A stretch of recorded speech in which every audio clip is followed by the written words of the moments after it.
Hello बच्चों, कैसे हो आप लोग। उम्मीद करता हूं सब लोग बहुत बढ़िया रहोगे। दोस्तों बहुत बहुत स्वागत है आप सभी का द्रोणाचार्य मैराथन सीरीज के नेक्स्ट सेशन के अंदर। दोस्तों आज हम लोग रिवाइज करने वाले हैं कॉस्ट अकाउंटिंग का नेक्स्ट चैप्टर, जिसका नाम है एम्प्लॉय कॉस्ट, या फिर हम इसको लेबर कॉस्टिंग के नाम से भी जानते हैं।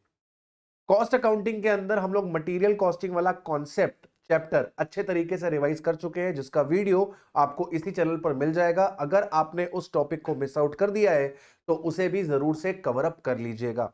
राइट, तो आज की क्लास में हम लोग स्टार्ट करते हैं एम्प्लॉय कॉस्ट, जिसका नाम लेबर कॉस्टिंग भी है। बहुत ही ज्यादा इजी चैप्टर है बेटा। एग्जाम में आप एक्सपेक्ट कर सकते हो कि इस चैप्टर से 5 से 10 नंबर तक का क्वेश्चन आ सकता है, और बहुत ही सिंपल सा चैप्टर है, बहुत ही स्कोरिंग चैप्टर है। आराम से आप इसके अंदर पूरे पूरे नंबर जो है वो फेच कर सकते हो। तो आइए without wasting any time session को स्टार्ट करते हैं। इस सेशन को हमने बेस किया है प्रैक्टिकल कॉन्सेप्ट्स के ऊपर, यानी कि थ्योरेटिकल क्वेश्चंस हम यहां पे डिस्कस नहीं करेंगे। सारे प्रैक्टिकल कॉन्सेप्ट जो इस चैप्टर के हैं वो हम इसमें डिस्कस करेंगे along with important examples, right, so that आपके दिमाग में कॉन्सेप्ट बैठ जाए। तो without wasting any time start करते हैं with the first concept. Start करते हैं विद द फर्स्ट कॉन्सेप्ट, और पहले कॉन्सेप्ट के अंदर हम लोग निकालना सीखेंगे gross and net wages payable, और हम निकालना सीखेंगे labour cost per our.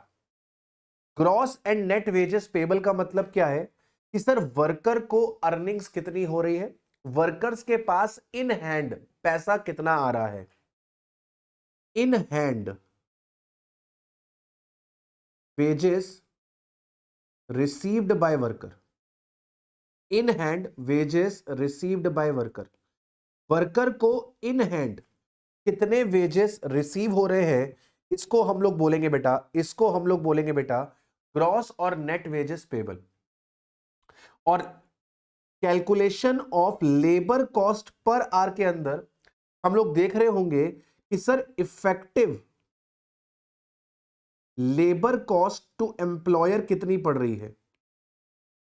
Effective labour cost employer को कितनी पड़ रही है पर आवर। मतलब एम्प्लॉयर ने अपने एम्प्लॉय पे जो टोटल खर्चा किया है उस टोटल खर्चे को कंसीडर किया जाएगा, और पर आवर उस खर्चे की अमाउंट को फाइंड किया जाएगा, उसको बोलेंगे लेबर कॉस्ट पर आवर।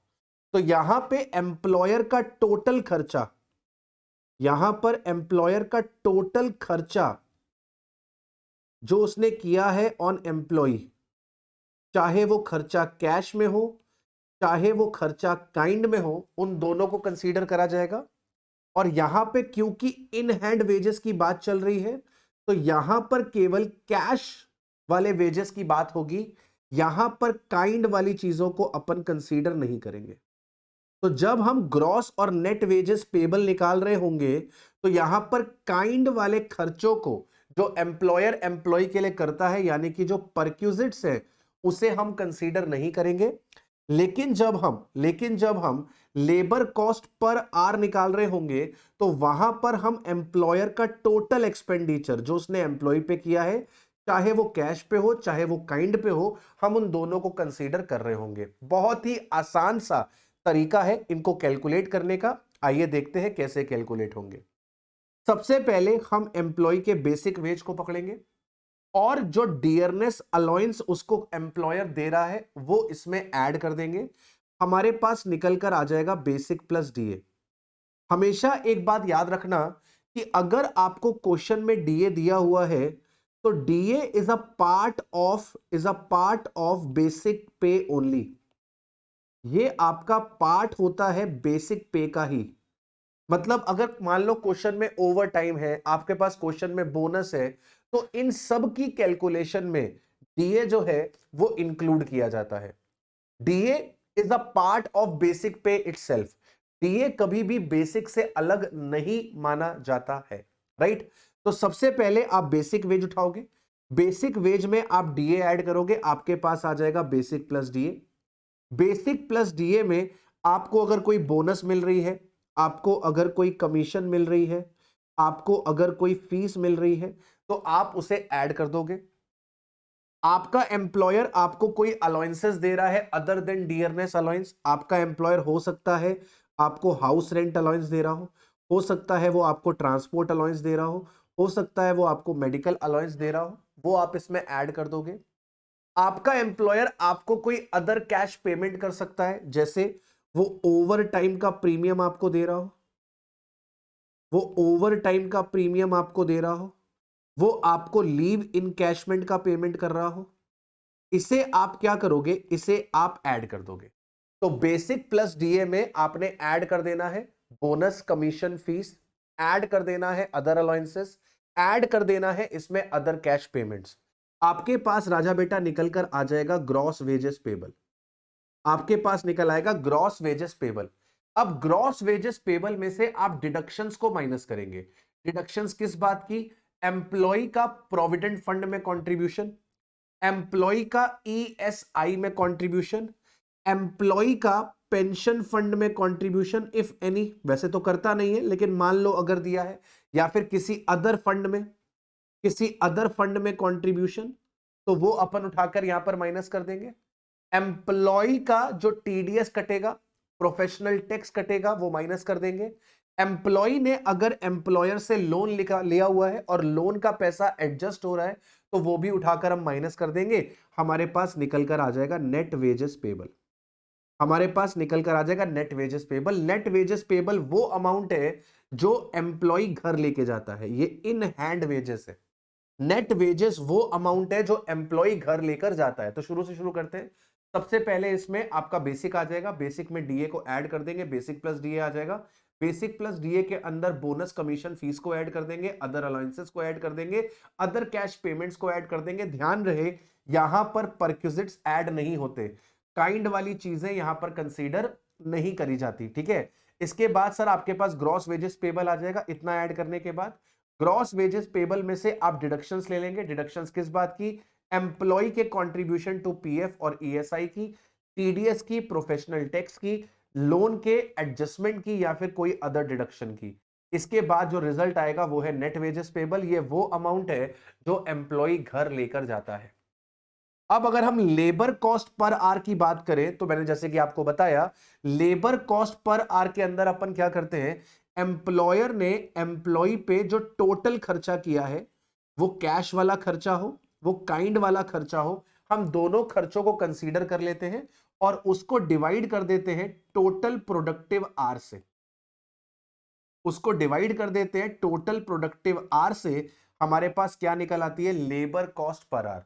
तो एम्प्लॉयर जितना भी खर्चा कर रहा है वेदर इन कैश और इन काइंड, हम उन सबको कंसीडर करेंगे। तो यहां पर क्या सिलसिला शुरू होगा सर? बेसिक वेजेस से शुरू होगा। बेसिक वेजेस में डीए ऐड करेंगे, बेसिक प्लस डीए आ जाएगा। अगर आपका एम्प्लॉयर आपको बोनस दे रहा है, आपका एम्प्लॉयर आपको कमीशन दे रहा है, आपका एम्प्लॉयर अगर आपको फीस दे रहा है, तो वो हम इसमें ऐड कर देंगे। आपका एम्प्लॉयर आपको अदर अलाउंसेस जैसे कि HRA, transport allowance, medical allowance etcetera, इस तरीके के वो अलाउंसेस दे रहा है, वो भी हम ऐड कर देंगे। वो आपको अदर कैश पेमेंट दे रहा है, ओवर टाइम का पेमेंट दे रहा है, वो आपको लीव इनकैशमेंट का पैसा दे रहा है, वो भी हम ऐड कर देंगे। इसके अलावा परक्विजिट्स को भी ऐड कर देंगे। परक्विजिट्स क्या है? काइंड बेनिफिट जो एम्प्लॉयर ने एम्प्लॉय को दिए हैं। आपको समझाने की जरूरत नहीं है, सीए इंटर के छात्र हो, टैक्स आप लोग पढ़ चुके हो, परक्विजिट्स आप समझते हो क्या होता है। तो परक्विजिट्स को ऐड कर देंगे, राइट। इसके बाद ये आपके पास क्या निकल कर आ जाएगा? ये आपके पास निकल कर आ जाएगा ग्रॉस वेजेस। ये आ जाएगा आपके पास ग्रॉस वेजेस।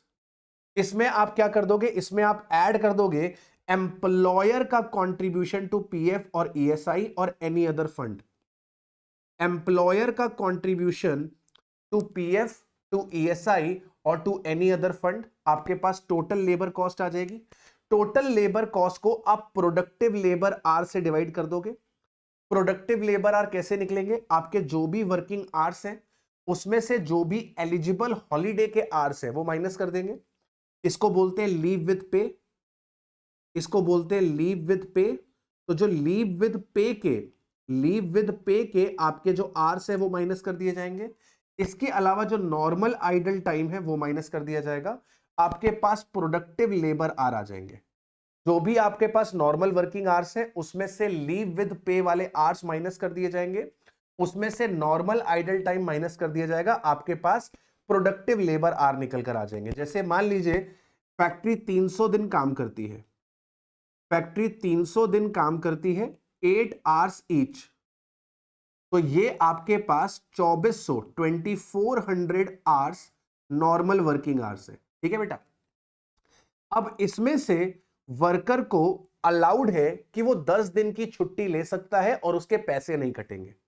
तो 10 डेज की लीव विद पे है, तो 10 डेज 8 घंटे वो काम नहीं करेगा, यानी कि आपके 800 घंटे, सॉरी 80 घंटे यहां पर काम नहीं होगा।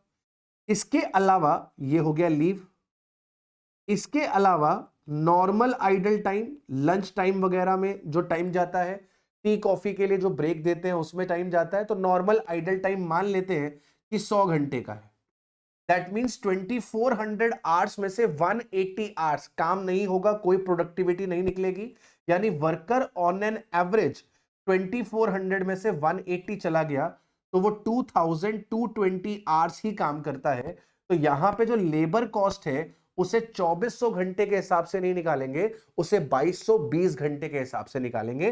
दैट मींस कि जो लीव वाले आवर्स हैं वो हटा दिए जाएंगे, नॉर्मल आइडल टाइम वाले जो आवर्स हैं वो भी यहां पर हटा दिए जाएंगे। ठीक है, एग्जाम्पल देखते हैं। एक वर्कर है, उसे हम 10,000 रुपए पर मंथ पे करते हैं वेजेस के तौर पे, उसको डीए देते हैं हम लोग 2,000 रुपए का। वर्कर का contribution to provident fund is 10% और एम्प्लॉयर भी सेम अमाउंट कंट्रीब्यूट करता है। The employee state insurance corporation premium is 6.5% of the wages of which 1.75 is paid by the employee.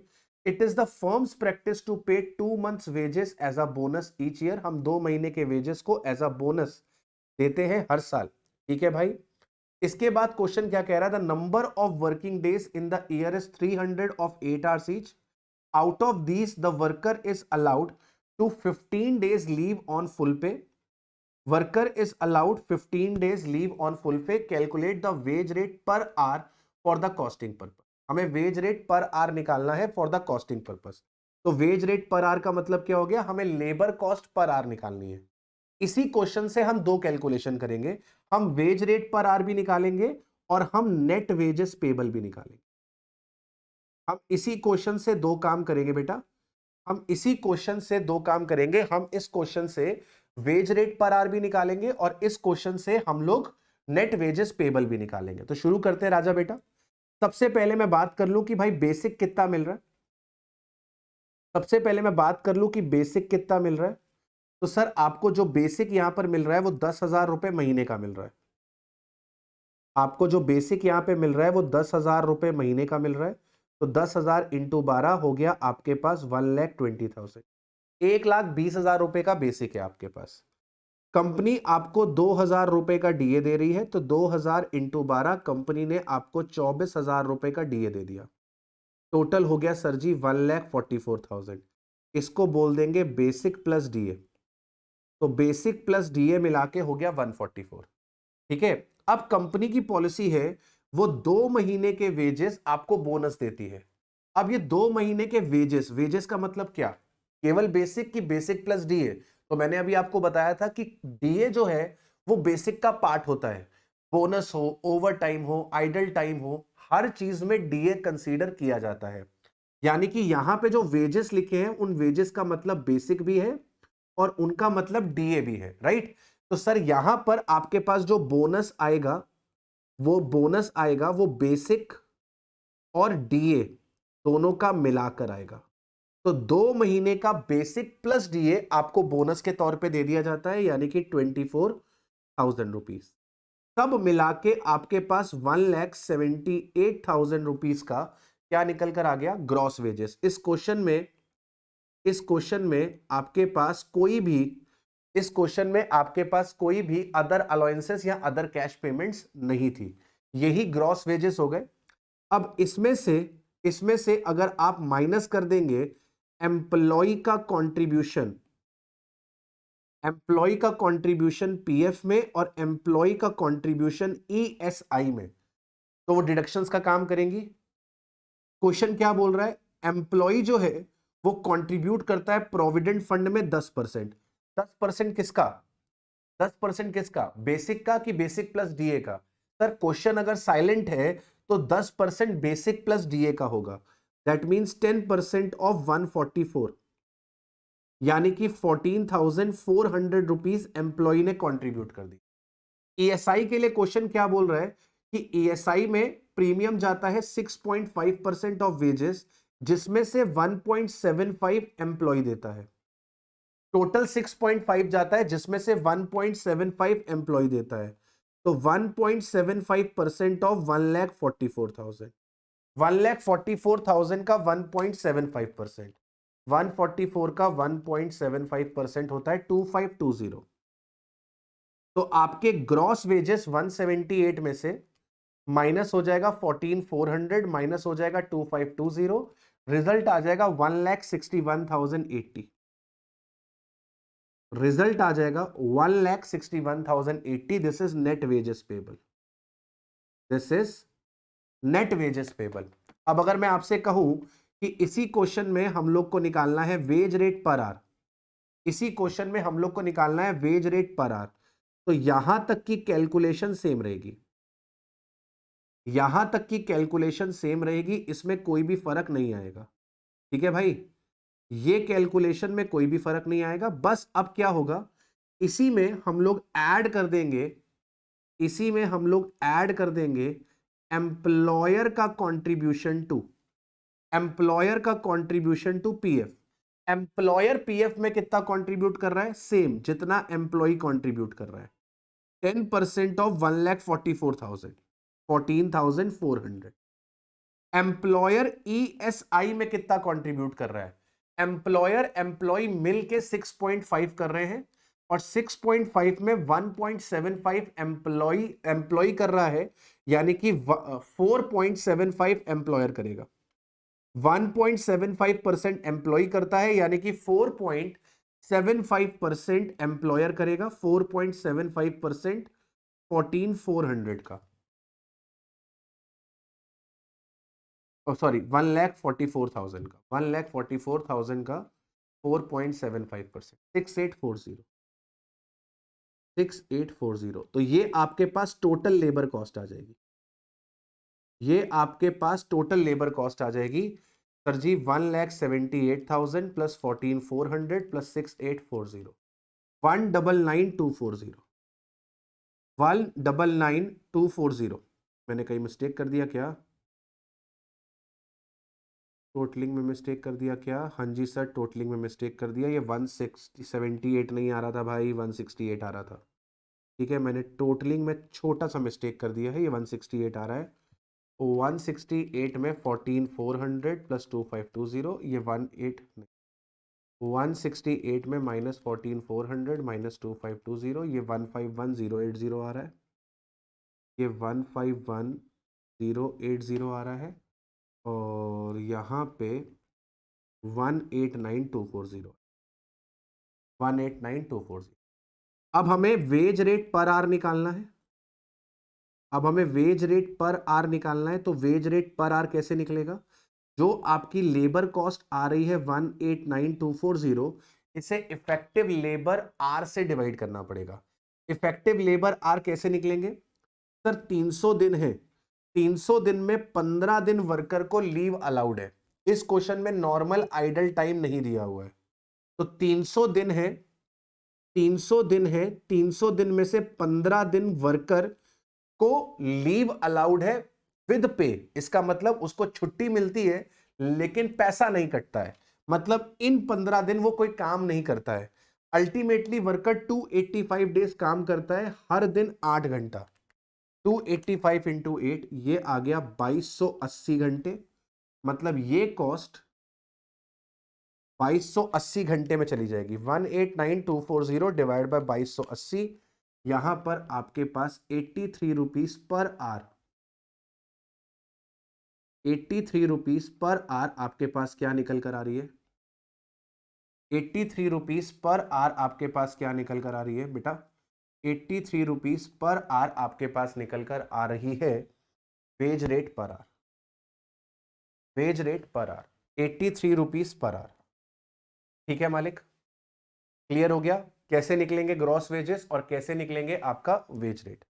Concept number 2, basic सा कॉन्सेप्ट है, जगह जगह पर यूज होगा। Idle time. आइडल टाइम क्या होता है? वो टाइम जिसमें कोई भी आउटपुट जनरेट नहीं होता, टाइम जिसके लिए एम्प्लॉयर पेमेंट तो करता है लेकिन उसे कोई भी बेनिफिट या कोई भी प्रोडक्टिव पर्पस उसका पूरा नहीं होता। आइडल टाइम दो तरीके का होता है, एक होता है नॉर्मल आइडल टाइम और एक होता है abnormal idle time. Normal idle time आप अवॉइड नहीं कर सकते, कितनी भी कोशिश कर लो इसे ना तो अवॉइड किया जा सकता है ना तो इसे रिड्यूस किया जा सकता है। नॉर्मल आइडल टाइम का जो खर्चा होता है वो प्रोडक्शन पे चार्ज किया जाता है।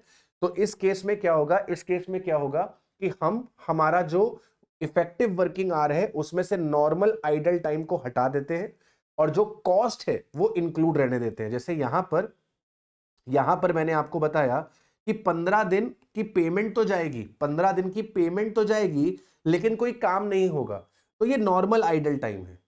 15 दिन की पेमेंट तो जाएगी लेकिन कोई काम नहीं होगा, तो ये नॉर्मल आइडल टाइम है।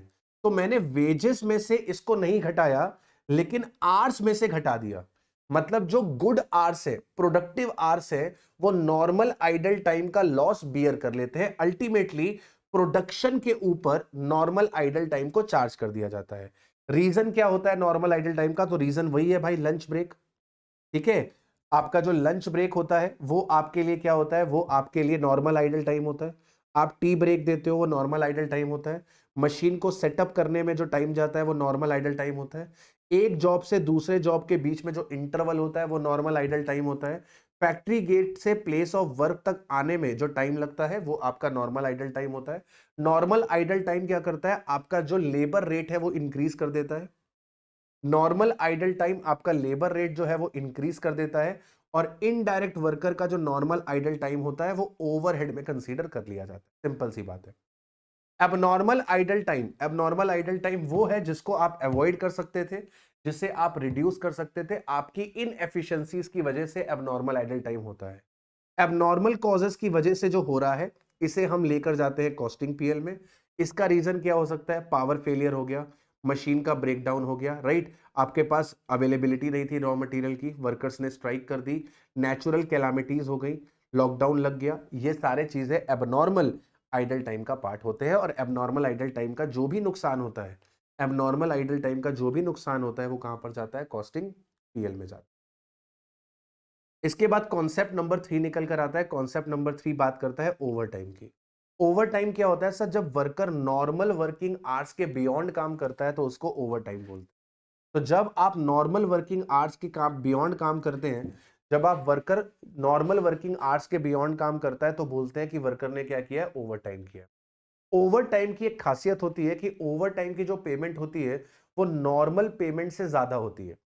तो अगर आप नॉर्मल वर्किंग आवर में उसको 10 रुपए दे रहे हो, नॉर्मल वर्किंग आवर में अगर आप उसे 10 रुपए दे रहे हो पर आवर, तो आप ओवर टाइम में उसे 10 रुपए तो दोगे ही, प्लस उसको आप ओवर टाइम प्रीमियम दोगे। फॉर एग्जाम्पल 8 घंटे नॉर्मल वर्किंग आवर है, हम 10 रुपए पर आवर पे करते हैं। 8 घंटे नॉर्मल वर्किंग आवर है और हम 10 रुपए पर आवर पे करते हैं। लेकिन अगर कोई वर्कर ओवर टाइम करता है तो हम 15 रुपए पर आवर देते हैं ओवर टाइम का। तो एक वर्कर है उसने 10 घंटे काम किया, एक वर्कर है उसने 10 घंटे काम किया, तो 10 में से 8 घंटे नॉर्मल वर्किंग आवर है, यहां पे पेमेंट होगी 10 रुपए के हिसाब से। और जो 2 घंटे उसने एक्स्ट्रा काम किया है ये ओवर टाइम के आवर्स हैं और यहां पर पेमेंट होगी 15 रुपीज पर आवर के हिसाब से।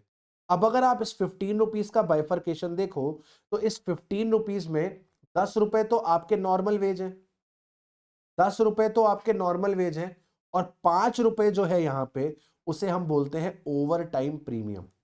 जो 5 रुपए आप एक्स्ट्रा दे रहे हो ओवर टाइम पे उसे बोलते हैं ओवर टाइम प्रीमियम। तो सर ओवर टाइम की जो पेमेंट होती है, ओवर टाइम की जो पेमेंट होती है उसमें जो वेजेस पे होते हैं ओवर टाइम में नॉर्मल रेट पे, plus premium payment for the over time. Over time premium क्या है? जो एक्स्ट्रा अमाउंट पे किया जा रहा है ओवर द नॉर्मल रेट।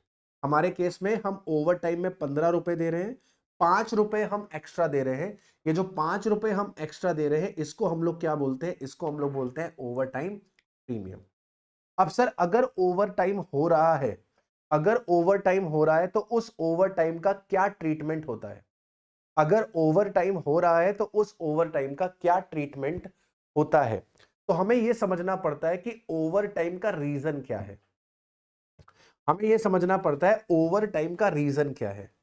अगर ओवर टाइम हो रही है due to permanent shortage of labour, labour की परमानेंट शॉर्टेज है, मार्केट में लेबर है ही नहीं, due to permanent shortage of labour अगर आपको ओवर टाइम करना पड़ रहा है, आपको रिक्वायरमेंट है मार्केट में 100 लेबर की, आपको रिक्वायरमेंट है 100 लेबर की, लेकिन आपको मार्केट में लेबर अवेलेबल ही है 90। रिक्वायरमेंट है 100 लेबर की, काम 100 लेबर का है आपके पास, लेकिन आपके पास मार्केट में लेबर ही अवेलेबल 90 है।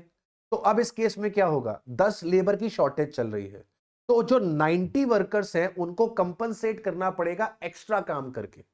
उन्हें वो 10 वर्कर जितना जो अवेलेबल नहीं है हमारे पास, उनको वो 10 वर्कर जितना ओवर टाइम करना पड़ेगा। तो अगर ओवर टाइम आपके लिए नॉर्मल चीज हो चुकी है, क्योंकि वर्कर की शॉर्टेज है जिसकी वजह से रोजाना ओवर टाइम होता है, तो इस केस में हम लोग क्या करते हैं, इस केस में हम लोग इन्फ्लेटेड रेट निकालते हैं। इसमें हम लोग इन्फ्लेटेड लेबर रेट निकालते हैं। ओवर टाइम प्रीमियम को, ओवर टाइम प्रीमियम को हम डायरेक्ट वेजेस का पार्ट बना देते हैं।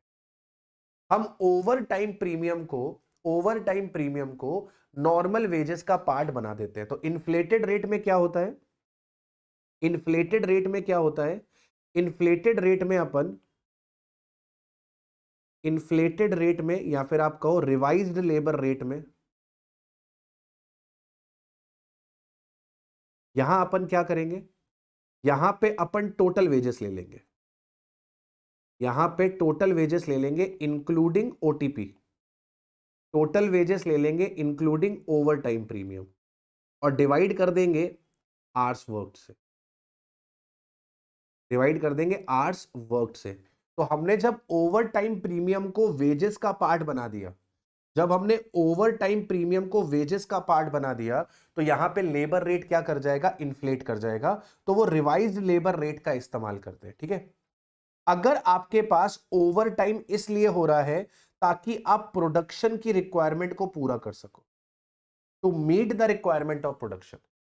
आपके पास नॉर्मली नॉर्मली काम ठीक ठीक रहता है और उतने आपके पास वर्कर है, ठीक है। जितनी नॉर्मल डिमांड होती है उस नॉर्मल डिमांड को मीट आउट करने के लिए जितने वर्कर चाहिए उतने वर्कर आपके पास है, लेकिन बीच में कभी कभी क्या होता है कि आपके पास एक्स्ट्रा ऑर्डर्स आ जाते हैं, और जब कभी कभी एक्स्ट्रा ऑर्डर्स आ जाते हैं तो उनको फुलफिल करने के लिए आपको क्या करना पड़ता है, ओवर टाइम चलाना पड़ता है। वैसे ओवर टाइम की जरूरत नहीं होती, लेकिन कभी कभार आपके पास एक्स्ट्रा ऑर्डर्स आ जाते हैं, बाहर से ऑर्डर्स आ जाते हैं, जिसकी वजह से आपको ओवर टाइम चलाना पड़ता है। नॉर्मल प्रैक्टिस नहीं है ओवर टाइम चलाने की, कभी कभार जब एक्स्ट्रा ऑर्डर्स आ जाते हैं तो ओवर टाइम चलाना पड़ता है। तो ऐसे केस में जो नॉर्मल वेजेस है वो तो आपके लेबर कॉस्ट का पार्ट बनेंगे, और जो ओवर टाइम आपने पे किया है, जो ओवर टाइम प्रीमियम आपने पे किया है, उस ओवर टाइम प्रीमियम को हम लोग ट्रांसफर कर देते हैं ओवरहेड प्रोडक्शंस में, मतलब कि फैक्ट्री ओवरहेड का पार्ट बना देते हैं। ओटीपी जो है वो पार्ट बन जाता है, ओटीपी जो है वो पार्ट बन जाता है फैक्ट्री ओवरहेड का।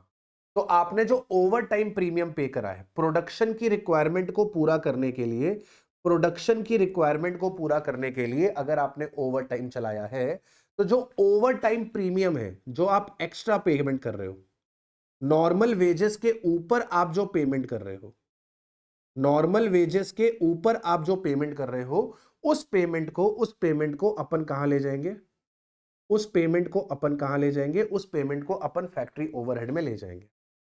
अगर ओवर टाइम हुआ है at the request of customer, customer की रिक्वेस्ट पे ओवर टाइम हुआ है, आपके कस्टमर को माल जल्दी चाहिए था, आपके कस्टमर को डिलीवरी जल्दी चाहिए थी, और कस्टमर ने कहा कि भाई ऐसा है कि हमें माल जल्दी चाहिए, आपको ओवर टाइम चलाना है तो आप ओवर टाइम चला लो, जो भी ओवर टाइम के चार्जेस होंगे वो हम पे कर देंगे।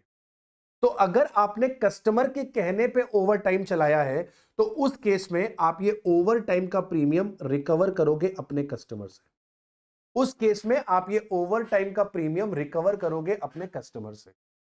और अगर ओवर टाइम किसी एबनॉर्मल रीजंस की वजह से हुआ है, जैसे शॉर्टेज ऑफ मटेरियल की वजह से, पावर फेलियर की वजह से, ब्रेकडाउन ऑफ मशीन की वजह से, एबनॉर्मल रीजंस की वजह से अगर आपने ओवर टाइम चलाया है तो उस केस में ओवर टाइम प्रीमियम को आप कॉस्टिंग पीएल में ट्रांसफर करोगे। तो टोटल 4 सिचुएशन है। अगर परमानेंट है तो इन्फ्लेटेड रेट निकाला जाएगा, अगर प्रोडक्शन की रिक्वायरमेंट है तो ओटीपी फैक्ट्री ओवरहेड में ट्रांसफर कर दिया जाएगा, कस्टमर के कहने पे ओवर टाइम हुआ है तो उस केस में कस्टमर से ही चार्ज कर लिया जाएगा, और अगर एबनॉर्मल रीजन रहेगा तो उस केस में हम ओवर टाइम प्रीमियम को ट्रांसफर कर देंगे कॉस्टिंग पीएल के अंदर। बहुत ही क्लासिक एग्जांपल है इंस्टीट्यूट के पास, यही एग्जांपल से क्वेश्चन बनता है एग्जाम में, इसको अच्छे से कर लेना तो आपका ये वाला कॉन्सेप्ट क्लियर हो जाएगा। कंपनी का बेसिक वेज रेट है 100 रुपीज पर आवर। कंपनी हर घंटे के 100 रुपए देती है, और इसका जो ओवर टाइम रेट्स है वो इस तरीके से है। अगर नॉर्मल वर्किंग आवर्स से पहले या नॉर्मल वर्किंग आवर्स के बाद में काम करवाया जाएगा तो कंपनी आपको 175% ऑफ बेसिक वेज रेट देगी।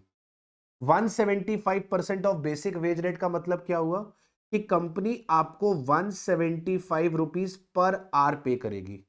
कंपनी का 100 रुपए per hour normal wage rate है, तो कंपनी अगर आपको नॉर्मल वर्किंग डेज में वर्किंग आवर्स से पहले या वर्किंग आवर्स के बाद बुलाती है तो वो आपको 175% ऑफ बेसिक वेज रेट देगी, यानी कि 100 रुपए का 175% देगी, यानी कि 175। अब 175 में ओवर टाइम प्रीमियम कितना है? 100 रुपए तो बेसिक वेज है, ओवर टाइम प्रीमियम 75 रुपए का है, 75 रुपीज का। और कंपनी ने अगर आपको संडे और छुट्टी वाले दिन काम करवाया तो कंपनी आपको 225% ऑफ बेसिक वेज रेट देती है, यानी कंपनी आपको 1 घंटे के 225 रुपए देती है। अब 225 रुपए में 100 रुपए तो नॉर्मल है, इसमें 125 रुपए आपके पास क्या है? इसमें 125 रुपए आपके पास ओवर टाइम प्रीमियम है। During the previous year the following hours were worked. पिछले साल कैसे काम हुआ? During the previous year following hours are worked. पिछले साल नॉर्मल 1 लाख घंटे काम हुआ।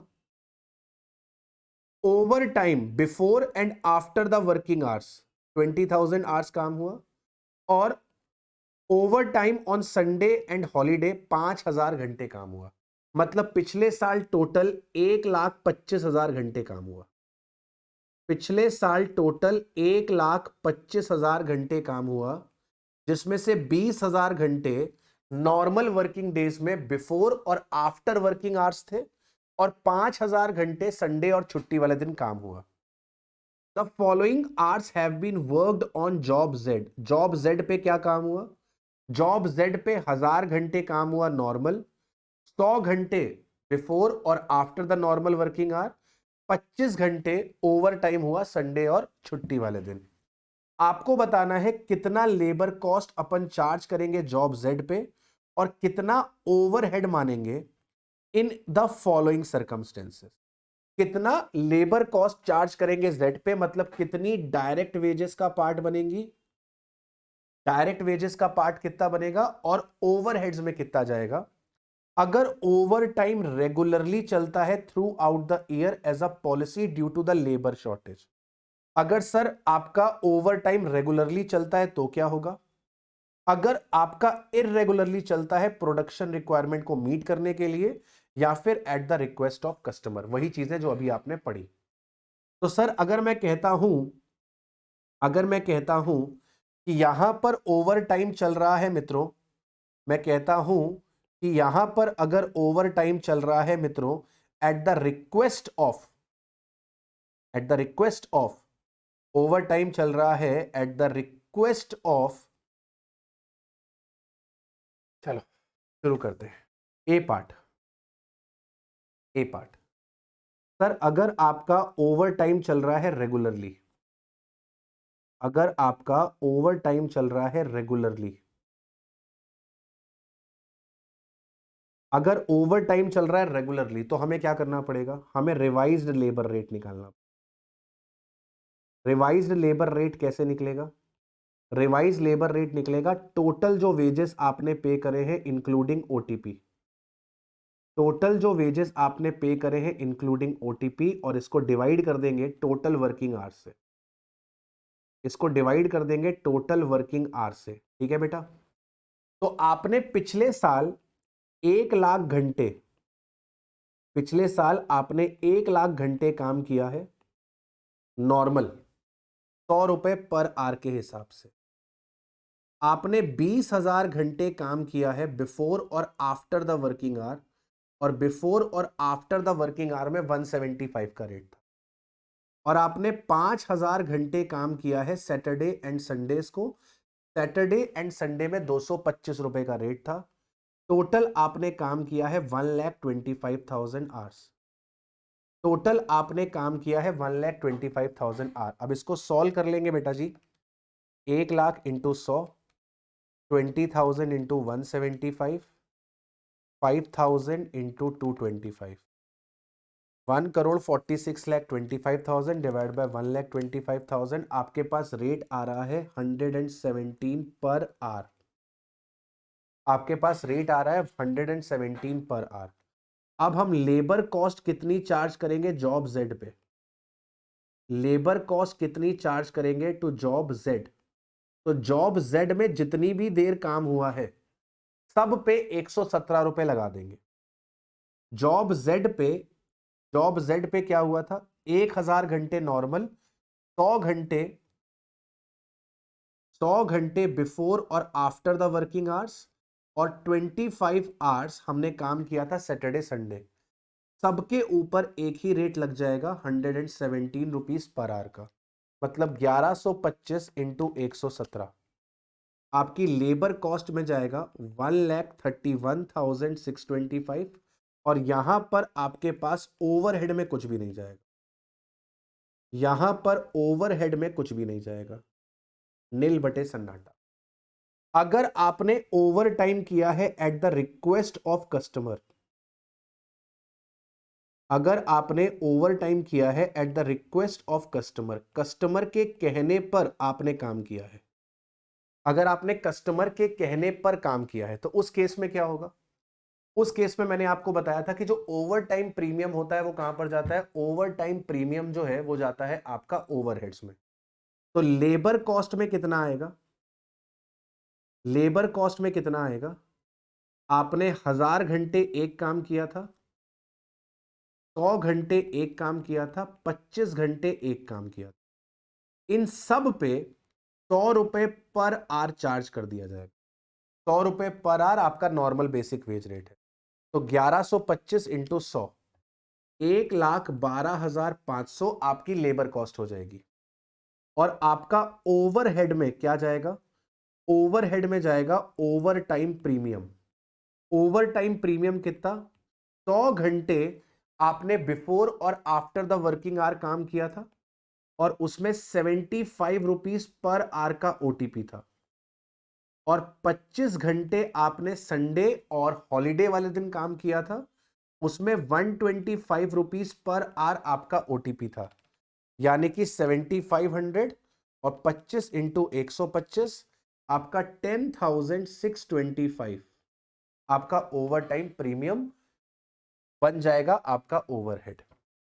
तीसरा, अगर आपने कस्टमर के रिक्वेस्ट पे किया था, अगर आपने कस्टमर के रिक्वेस्ट पे किया था तो उस केस में आप क्या करोगे, कस्टमर की रिक्वेस्ट पे अगर आपने किया था तो उसमें ओवर टाइम ओवरहेड पे नहीं जाएगा, उसमें ओवर टाइम ओवरहेड में नहीं जाएगा, उसमें ओवर टाइम हम रिकवर कर लेंगे हमारे कस्टमर से।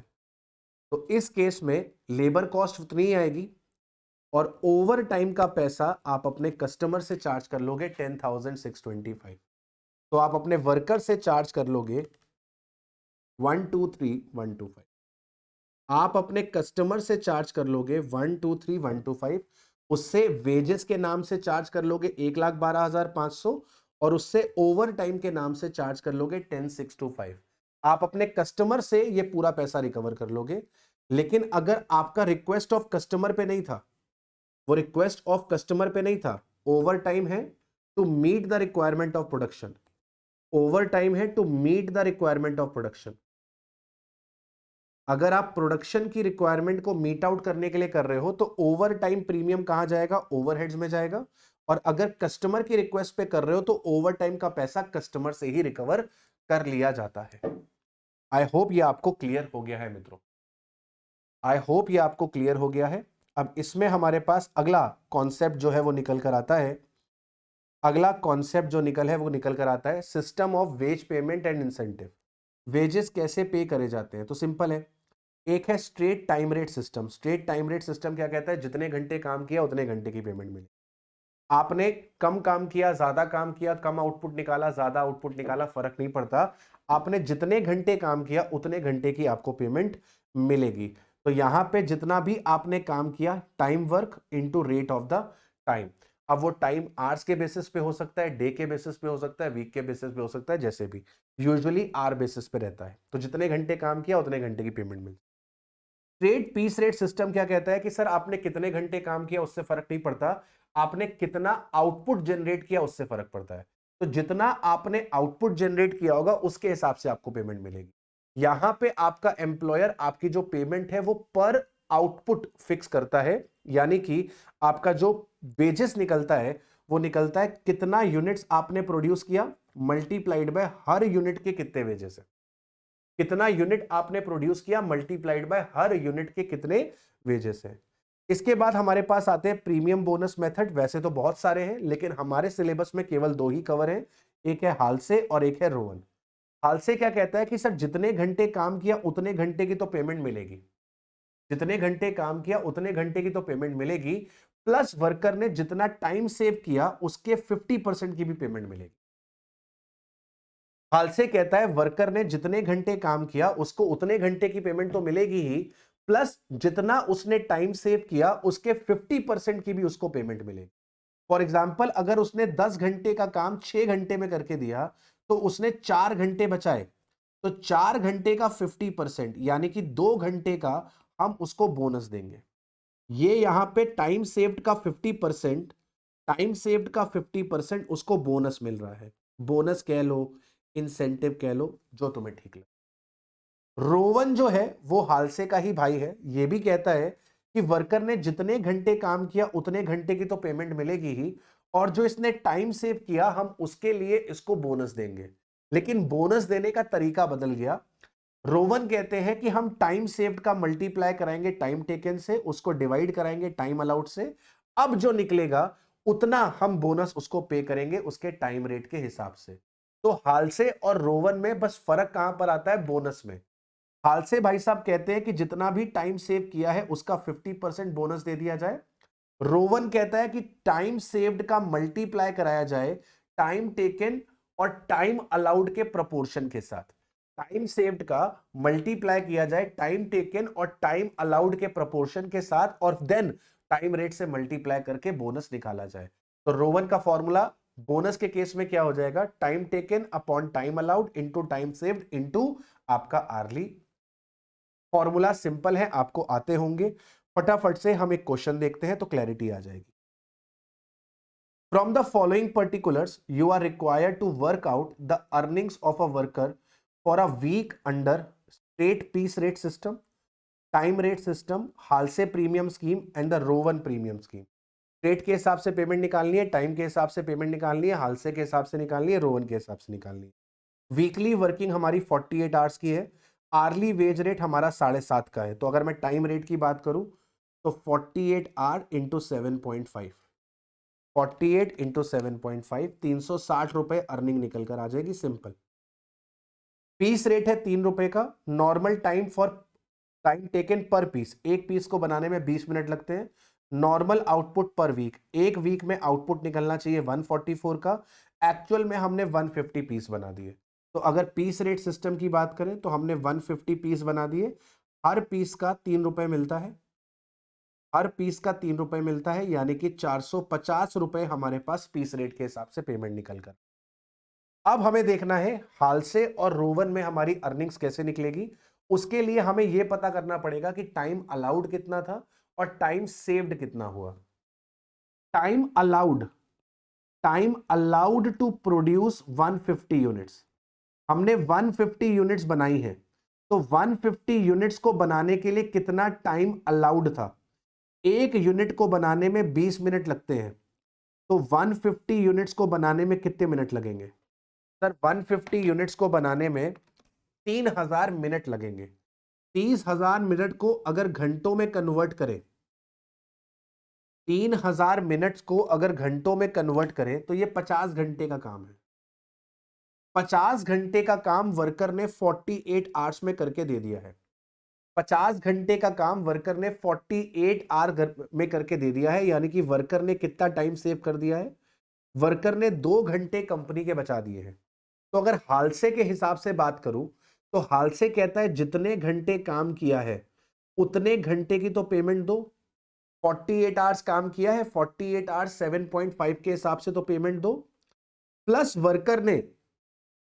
वर्कर ने जितना टाइम सेव किया है, वर्कर ने जितना टाइम सेव किया है उस टाइम सेव्ड का उसको 50% दो। वर्कर ने 2 घंटे सेव किए हैं तो 2 घंटे का 50% यानी कि 1 घंटे का उसको पेमेंट और दो। यानी कि वर्कर को कितनी पेमेंट करो? वर्कर को आप पेमेंट करो 367.5। वर्कर को आप पेमेंट करो 367.5 की, ठीक है। अब अगर रोवन की बात करें तो रोवन क्या कहता है? जितने घंटे काम किया उतने घंटे की तो पेमेंट करनी ही है, प्लस जो टाइम सेव किया उसका मल्टीप्लाई कराना है टाइम टेकन से, उसको डिवाइड कराना है टाइम अलाउड से। तो टाइम हमने लिया 48, टाइम अलाउड था 50, इतना उसको बोनस मिलेगा। यानी कि 2 into 48 divide by 50 plus 48 into 7.5, 374.4, 374.4। तो 374.4 आपके पास निकल कर, ठीक है। मेन चीज होती है टाइम अलाउड निकालना। आपने टाइम अलाउड निकाल लिया तो फिर इस क्वेश्चन में कोई खास दम रह नहीं जाती। इसके बाद एक बड़ा ही बढ़िया एग्जाम्पल है जो इंस्टीट्यूट कई बार एग्जाम में पूछता है, तो इसको आप लोग को जरूर से अच्छे से करके जाना है। इस वाले एग्जाम्पल को आपको जरूर से अच्छे से करके जाना है, right.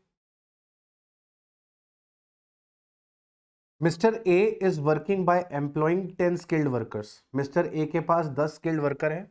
He is considering the introduction of some incentive scheme. ये कोई इंसेंटिव स्कीम लेकर आना चाहते हैं, या तो वो हालसे की स्कीम होगी या तो वो रोवन की स्कीम होगी। For increasing the labour productivity, ये इंसेंटिव स्कीम क्यों लेकर आना चाहते हैं? ताकि ये लेबर की प्रोडक्टिविटी को इंक्रीज कर सके, to cope up with the increase demand for the product by 25%। Market में इनके प्रोडक्ट की डिमांड 25% बढ़ गई है और इनको अपनी प्रोडक्टिविटी को इंक्रीज करना है। तो इनको लगता है कि अगर ये इंसेंटिव स्कीम ले आते हैं तो उससे वर्कर को एक मोटिवेशन मिलेगा और वर्कर एफिशिएंटली काम करना शुरू कर देंगे। मार्केट में इनके प्रोडक्ट की डिमांड 25% इंक्रीज हुई है। He feels that if the proposed incentive scheme could bring about average 20% increase over the present earnings of the worker, it could act as a sufficient incentive for them to produce more, and he has accordingly given his assurance to the worker. Mister A को लगता है कि अगर हम worker की earnings को increase कर देते हैं 20% से, अगर हम वर्कर की अर्निंग्स को इंक्रीज कर देते हैं 20% से, तो ये एक सफिशिएंट इंसेंटिव की तरह काम करेगा, ये एक सफिशिएंट इंसेंटिव की तरह काम करेगा और वर्कर की जो एफिशिएंसी है वो इंक्रीज हो जाएगी और जो मिस्टर ए की एक्सपेक्टेशन है कि प्रोडक्टिविटी 25% इंक्रीज हो जाए वो पूरी हो जाएगी। वर्कर के 20% अर्निंग्स बढ़ा दो, आपका प्रोडक्शन 25% से बढ़ जाएगा, ऐसा ए को लगता है। और ए ने इस बात का एश्योरेंस वर्कर को दे दिया है कि हम तुम्हारी अर्निंग्स 20% से बढ़ा देंगे। मिस्टर ए ने अपने वर्कर्स को एश्योरेंस दे दिया है कि हम तुम्हारी अर्निंग्स 20% से बढ़ा देंगे, और जैसे ही वर्कर को यह एश्योरेंस मिली, वर्कर ने मोटिवेशन भर लिया अपने अंदर और तेजी तेजी में काम करना शुरू कर दिया। As a result of the assurance, the increase in productivity has been observed as revealed by the following figures. Hourly rate 40 रुपए का है. Average time for producing one piece by one worker is 2 hours. एक unit को बनाने में 2 घंटे लगते हैं और इसको आप टाइम अलाउड की तरह ले सकते हो। नंबर ऑफ वर्किंग डेज 25 है, नंबर ऑफ वर्किंग आवर्स 8 है और एक्चुअल प्रोडक्शन जो हुआ है वो 1250 यूनिट्स का हुआ है। तो भाई टाइम अलाउड कितना था? Time allowed to produce 1250 unit. 1250 unit बनाने के लिए टाइम अलाउड कितना था? सर एक यूनिट को बनाने में 2 घंटे लगते हैं, यानी कि 1200 यूनिट्स को बनाने में 2500 घंटे लगेंगे। वर्कर्स ने कितना टाइम लिया? वर्कर्स ने 25 दिन काम किया, 8 घंटे एक वर्कर ने काम किया। टोटल हमारे पास 10 वर्कर थे, तो एक वर्कर ने 200 घंटे काम किया, 10 वर्कर्स ने 2000 घंटे काम किया। 10 वर्कर ने 2000 घंटे काम किया, मतलब कंपनी का कितना टाइम सेव हो गया? कंपनी के 500 घंटे हमने सेव कर दिए। 2500 घंटे का काम हमने 2000 घंटे में करके दे दिया, यानी कि हमने कंपनी के 500 घंटे सेव कर दिए। आपको इफेक्टिव रेट ऑफ अर्निंग्स निकालनी है under Halsey and Rowan. Effective earning कैसे निकलती है? टोटल अर्निंग्स को आवर्स वर्कड से डिवाइड कर देते हैं, इफेक्टिव अर्निंग आ जाती है। टोटल अर्निंग्स को आवर्स वर्क से डिवाइड कर देते हैं, हमारे पास इफेक्टिव अर्निंग आ जाती है। तो हालसे में आपको क्या होगा? 2000 मल्टीप्लाइड बाय 40, एक्चुअल टाइम जितना आपने काम किया multiplied by hourly rate plus 50% of time saved into hourly rate. Actual hours worked into hourly rate plus 50% of time saved into hourly rate. आपके पास 90,000 नहीं, कितना आ रहा है यहां पे कितना आ रहा है? ये आई थिंक 90,000 यहां पर आएगा। 500 का 50% प्लस 2000 इंटू, हाँ जी 90,000 आएगा। ये 90,000 यहां पर आएगा, 90,000 रुपए। तो हालसे के अंदर 90,000 रुपए की अर्निंग आ गई। रोवन में कैसे निकालोगे? जितने घंटे काम किया उतने घंटे की पेमेंट तो मिलेगी। Time taken divided by time allowed into time saved into hourly rate. यहां पर हमने सॉल्व कर लिया। 500 घंटे सेव करे multiplied by time taken 2000, time allowed 2500 घंटे इंटू 40 प्लस 80,000, यहां पे 96,000 आ गया। अब इफेक्टिव अर्निंग निकालनी है। 90,000 रुपए कमाया कितनी देर काम करके? 2000 घंटे काम करके। 90,000 कमाया 2000 घंटे काम करके, यानी कि हमने कमाया 45 रुपीज पर आवर।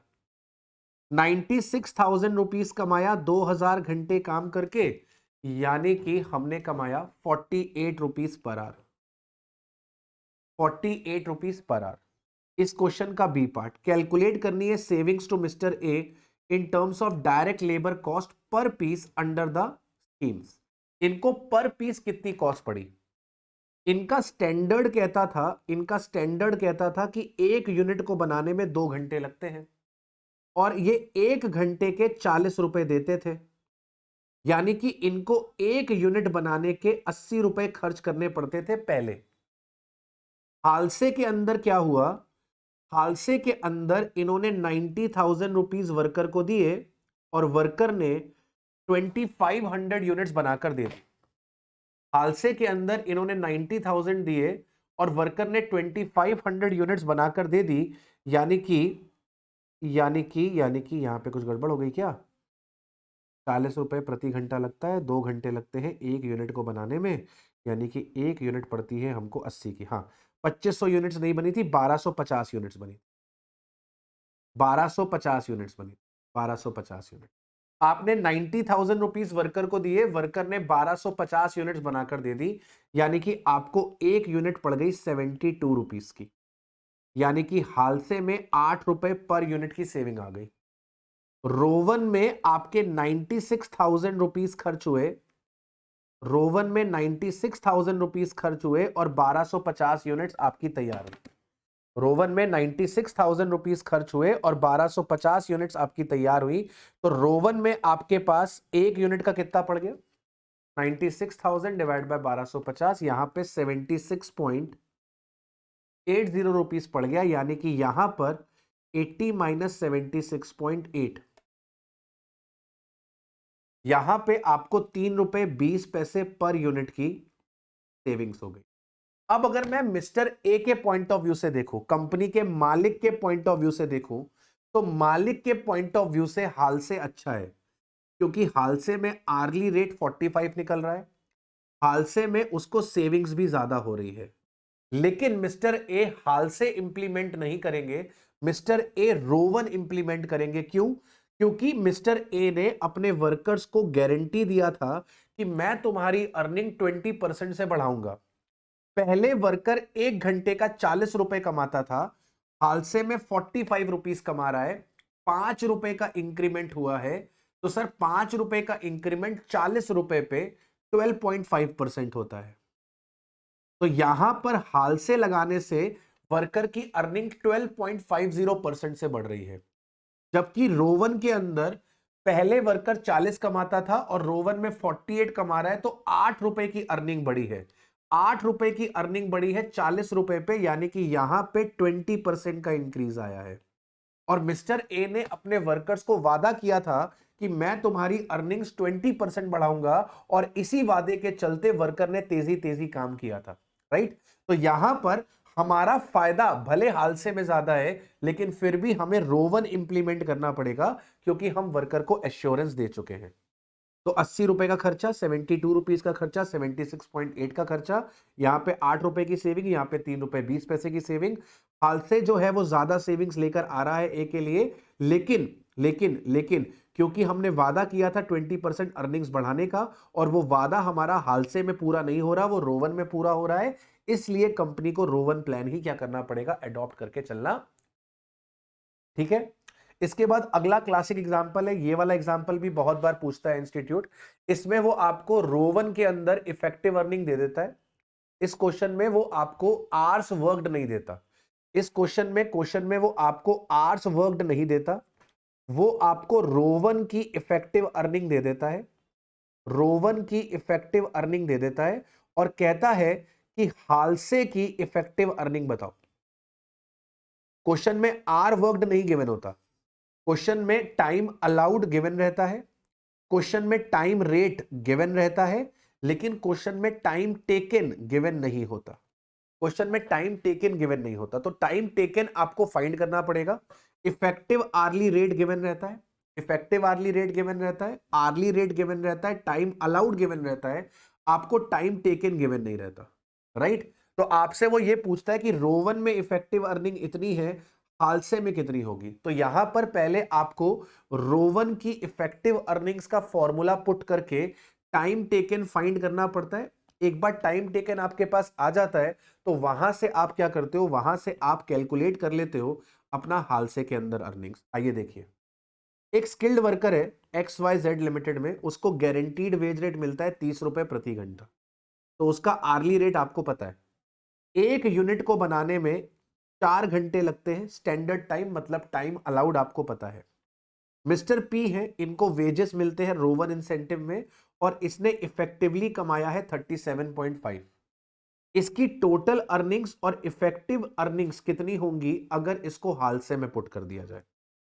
तो क्वेश्चन में आपको कितने घंटे काम हुआ है ये तो गिवन ही नहीं है। तो आपको सबसे पहले इस क्वेश्चन में क्या करना पड़ता है, आपको सबसे पहले इस क्वेश्चन में कैलकुलेशन करनी पड़ती है। सबसे पहले आपको इस क्वेश्चन में कैलकुलेट करना पड़ता है कि आर वर्कड कितना है। तो आप इफेक्टिव वेज रेट का फॉर्मूला पुट करते हो, इफेक्टिव आर्ली रेट का फॉर्मूला पुट करते हो। इफेक्टिव आर्ली रेट का फॉर्मूला होता है जो आपकी टोटल अर्निंग्स है उसको आप आर वर्क से डिवाइड करा देते हो। आप टोटल अर्निंग्स को आर वर्क से डिवाइड करा देते हो। अब आपको इफेक्टिव रेट दिया हुआ है 37.5। हाल से का फॉर्मूला, टोटल अर्निंग्स कैसे निकलेंगी, आर वर्कड हमको पता नहीं है, आर्ली रेट क्वेश्चन ने हमको बताया है 30 रुपए का है, आर्ली रेट हमारे पास 30 रुपए का है। टाइम टेकन हमको पता नहीं है, मतलब आर वर्कड हमको पता नहीं है। टाइम अलाउड हमको पता है 4 घंटे। टाइम सेव्ड हमको पता नहीं है, time allowed minus hours worked, time save होता है, 4 घंटे अलाउड है, लेकिन टाइम कितना लिया है ये हमको पता नहीं है, into 30 whole divided by hours worked. Effective earnings का फॉर्मूला पुट कर दिया मैंने, इफेक्टिव अर्निंग्स का फॉर्मूला पुट कर दिया, ऊपर रोवन का फॉर्मूला डाल दिया, रोवन की अर्निंग्स को आर वर्क से डिवाइड करूंगा, इफेक्टिव रेट आ जाएगा। अब इस इक्वेशन को सॉल्व करेंगे। 37.50 hours worked is equals to 30 hours worked is equals to 30 hours worked is equals to 30 hours worked. अब इस इक्वेशन को सॉल्व करेंगे, 4 को मैं 30 से काट दूंगा तो 7.5 हो जाएगा। इधर आ जाएगा 4 hours worked minus hours worked square into 7.5। 37.50 hours worked is equals to 30 hours worked. 4 का मल्टीप्लाई 7.5 से होगा तो 30 hours worked minus 7.50 hours worked square. इस पूरी इक्वेशन में से आर वर्कड कॉमन ले लेंगे। 37.50 hours worked is equals to hours worked 30 plus 30 minus 7.5 hours worked minus 7.5 hours worked. ठीक है बेटा, आर वर्कड कट जाएगा। 37.5 is equals to 60 minus 7.5 hours worked. Hours worked is equals to 60 minus 37.5 divided by 7.5। ये 22.5 divide by 7.5 आ जाएगा। 22.5 को divide कर देंगे 7.5 से, आपके पास 3 आवर्स निकल कर आ जाएंगे। आपके पास 3 आवर्स निकल कर आ जाएंगे। तो आपके पास आर वर्कड 3 आवर्स निकल कर आ जाएगा। आर वर्कड आपके पास 3 आवर्स निकल कर आ जाएगा। और एक बार आवर्स वर्कड आपके पास 3 आवर्स निकल कर आ गया, अब कुछ करना नहीं है, इसको हालसे के फॉर्मूले में पुट कर दो, आपके पास टोटल अर्निंग्स आ जाएंगी। आपने 3 घंटे काम किया 30 रुपए के रेट के हिसाब से, 1 घंटा आपने सेव किया, उसका 50% आपको अलाउ हो जाएगा। 105 रुपए की अर्निंग आ गई। 105 रुपए की अर्निंग को 3 घंटे से डिवाइड कर दीजिए, इफेक्टिव रेट 35 रुपीज आ जाएगा। तो अगर आप हालसे के अंदर चले जाएंगे तो 35 रुपीज की आप अर्निंग कमा लेंगे। ठीक है मेरे बेटा। अब अगला कॉन्सेप्ट निकल कर आता है बेटा एम्प्लॉय या फिर लेबर टर्नओवर। लेबर टर्नओवर क्या होता है? Change in composition of the worker. Workers के कंपोजिशन में जो चेंज आ रहा है ऑर्गेनाइजेशन में। चेंज क्यों आ रहा है? क्योंकि वर्कर या तो छोड़ के जा रहा है ऑर्गेनाइजेशन और उसकी जगह पे नए वर्कर्स आ रहे हैं। तो जब ऑर्गेनाइजेशन से वर्कर्स आते जाते हैं, जब ऑर्गेनाइजेशन से वर्कर आते जाते हैं और इस आने जाने को आप रिकॉर्ड करते हो, आप इसे मेजर करते हो, तो यह कहलाता है labour turnover rate. Employ turnover या फिर labour turnover in an organisation is the rate of change. ये किसको रिप्रेजेंट करता है? ये रिप्रेजेंट करता है रेट ऑफ चेंज को। Rate of change in the composition of employ force. Rate of change in the composition of employ force during a specified period measured against a suitable index. ठीक है, एक specified period में, अब वो specified period एक month का change हो सकता है, वो एक क्वार्टर का चेंज हो सकता है, वो एक ईयर का चेंज हो सकता है। ठीक है, तो बेसिकली लेबर टर्नओवर रेट आपको क्या बताता है? ये रेट ऑफ चेंज बताता है। किसमें चेंज आ रहा है? कंपोजिशन ऑफ एम्प्लॉय फोर्स में। Rate of change in the composition of employ force, इसको क्या बोलते हैं? लेबर टर्नओवर बोलते हैं। मेजरली हमारे पास 3 मेथड्स हैं लेबर टर्नओवर को कैलकुलेट करने के। एक होता है रिप्लेसमेंट मेथड। रिप्लेसमेंट मेथड में क्या होता है कि जितने एम्प्लॉइज हमें छोड़कर गए और उनकी जगह पे जो नए एम्प्लॉइज आए, मतलब जो वैकेंसीज क्रिएट हुई थी, उन वैकेंसीज को जो हमने फिल किया उसको बोलते हैं रिप्लेसमेंट। फॉर एग्जाम्पल हमारे पास 10 वर्कर्स छोड़कर गए ऑर्गेनाइजेशन, 10 वर्कर्स छोड़कर गए मतलब 10 वैकेंसी क्रिएट हुई, लेकिन हमने उन 10 वैकेंसी में 8 ही फिल करी। 2 वैकेंसीज हमने फिल ही नहीं करी, हमने 8 वर्कर हायर करे। 10 वर्कर हमको छोड़कर गए और हमने 8 वर्कर हायर करे, तो रिप्लेस्ड एम्प्लॉइज कितने हैं? 8। रिप्लेस्ड एम्प्लॉइज कितने हैं? 8।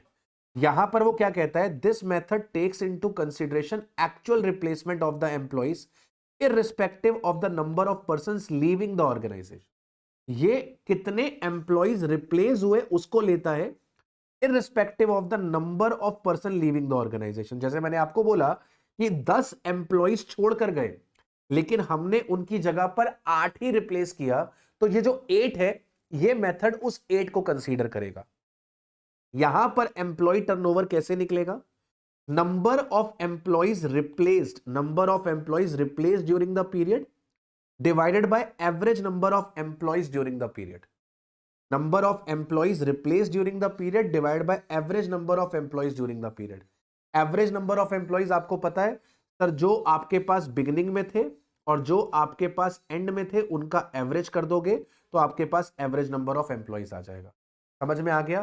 तो रिप्लेसमेंट में हम वो एम्प्लॉइज कंसीडर करते हैं जिन्होंने वैकेंसीज को फिल किया।